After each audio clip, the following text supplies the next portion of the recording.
Well, the winner of the 2013 Telstra Western Australia Business of the Year is Adams Group. I actually did have a second one, not that I was expecting to use it.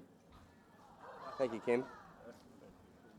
And I left it here, and it seems to have disappeared. So I'll have to wing it, but, you know. Is this real? It is, isn't it? I don't know what to say. I'm not going to say wow, because I did notice last year everybody said wow, so I'm not saying that.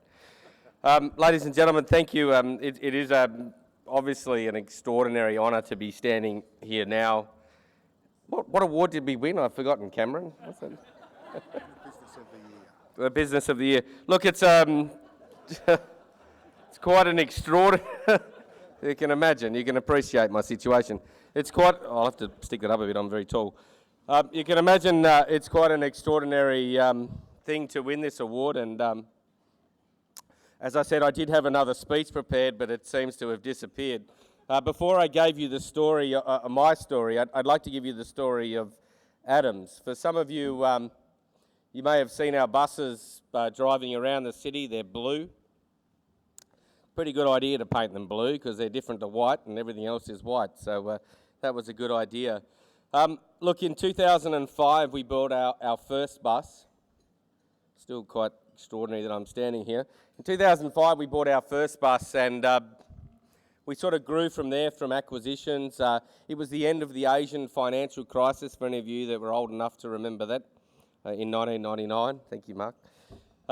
It was the end of a big tourism boom for Perth. But what I'd like to make pretty clear, if some of you are a bit older than me, maybe, not many, but a few, you might remember the days of El Cabello Blanco, of Atlantis Marine Park, of Dizzy Lamb Park, of Pioneer Village in Armidale. And I want you to think about how they came about. They came about because of tourism, didn't they? They did. They came about because of tourism.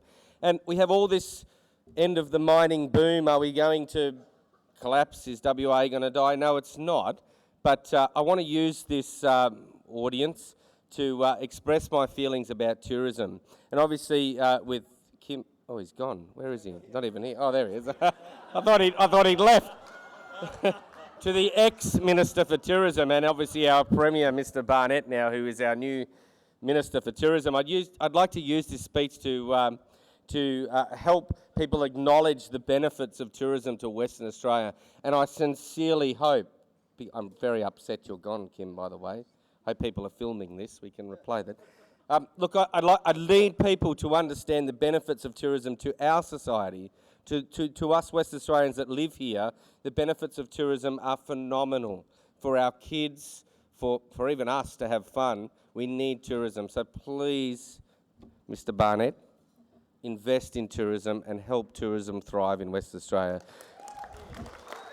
Thank you. So one last thing, it is a very big honour to be here. I'm not here for myself. I'm not particularly intelligent. Most entrepreneurs are not. But if I had some advice for people that were entrepreneurs, it was to acknowledge your weaknesses. Hello, Jaycee. Acknowledge your weaknesses and make sure that you find people that are much better than you.